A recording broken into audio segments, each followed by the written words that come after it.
I read 4 books in November, and here's whether or not I'd recommend them to you. I am so sorry for the mess that is my room right now. I am undergoing an entire reset. I'm actually going to be moving all of my books, so it is a mess. I'm sorry, but I promise it will be worth it, and I will of course show you guys once I've done it. There are very exciting things coming. The first book I read in November was Girl Dinner by Olivia Blake. I am a huge Olivia Blake fan. You guys should know this by now. So I really enjoyed this book, but I will say that I don't think it's going to be for everyone. In Olivia Blake's signature writing style, it is quite dense and it is filled with inner monologue and thoughts and kind of philosophy and sociology, all that kind of thing. But I thought the plot was excellent. I thought the characters were a lot of fun and really well developed. And I did not see that plot twist coming, which doesn't happen too often. So I gave this one 4 stars, and I would totally recommend it if you don't mind a bit of a heavier read. And I think I would make sure to check trigger warnings beforehand as well.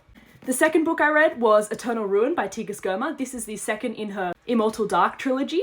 I was a big fan of Immortal Dark. I thought this book was very, very good. A lot of the time, the second book in a trilogy is used as kind of a filler.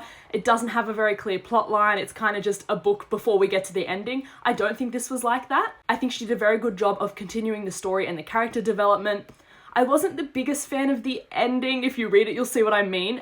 Obviously, we've got a cliffhanger because we're going to go into the third book. And I did struggle a little bit to get through the first half. Kind of getting back into that world was a little bit difficult, but that might just be on me. I'm not sure.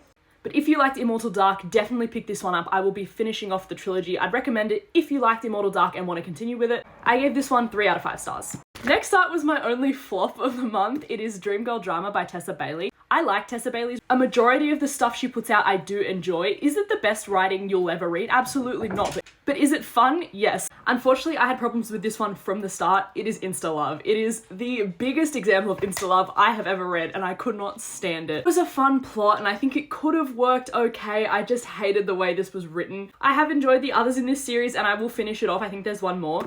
But this one was just absolutely not for me. I didn't like the tropes, didn't like where the plot went.